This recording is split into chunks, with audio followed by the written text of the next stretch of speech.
Сәлем достар, сіздермен бірге шипагер арнасы.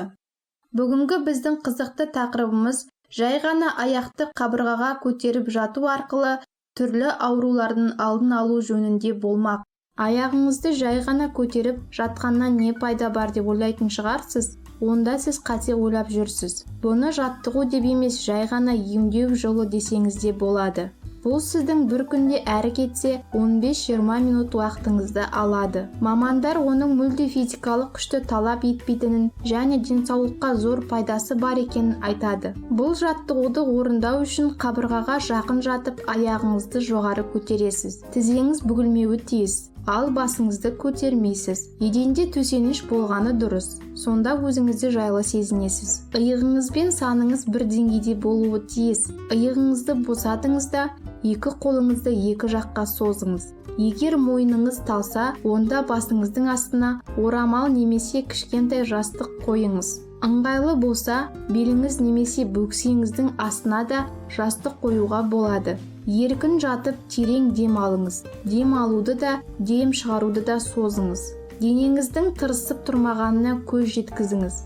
Егер күш салынғанын сезсеңіз, дереу босатыңыз. Сонда аяғыңыздан барлық салмақтың түскенін сезесіз. Жаттығуды 5 минуттан 20 минутқа дейін жалғастыруға болады. Ал жаттығуды аяқтау үшін тізеңізді кеудеге тартыңыз. Оң жағыңызға қисайып бірнеше рет терең дем аласыз. Сонан соң орныңыздан тұруға болады. Жаттығуды аяқтағаннан кейін сіз міндетті түрде бойыңыздан қандай да бір рахат, серпімділікті байқайсыз. Достар, каналға тіркеліп лайк басуды ұмытпаңыз. Бұл жаттығудың пайдасы қандай сонда деп ойланып отырған шығарсыз. Ендеше оның пайдасы туралы айтып өтейін. Біріншіден, аяқ ісінуі көбінесе қан айналымының дұрыс болмауынан пайда болады.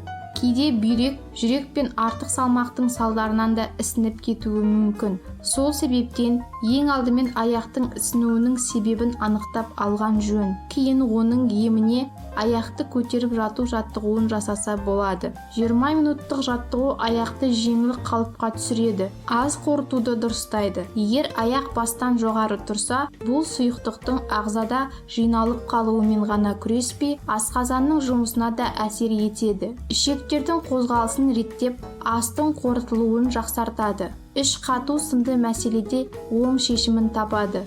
Ішкі ағзаңызды тазалағандықтан жүзіңіз де құлпыра түседі. Жүйке жүйесін тыныштандырады.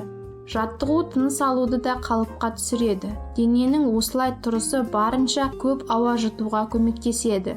Мұның нәтижесі біз бір қалыпты тыныс ала бастаймыз. Бұл жүйке жүйесінде тыныштық сыйлап, іш, мойын бұлшықетіне түсетін күшті басады. Жаттығу мидың оттегімен барынша толтырып, оны тыныштандырады. Тән мен жанда тыныштық пен үйлесімділік орнайды. Жаттығуды күн сайын жасасаңыз, көп өтпей-ақ жағдайыңыздың оңара түскенін байқайсыз. Достар, бұл жаттығу ұнаған болса, міндетті түрде бүгіннен бастап жасаңыздар. Тек бір ескеретін жайт, егер сіздің беліңізде жарақат болса, бұл жаттығуды жасамағаныңыз дұрыс. Достар, сіздерге видео ұнаған болса, лайк басып пікір қалдыруды ұмытпаңыз.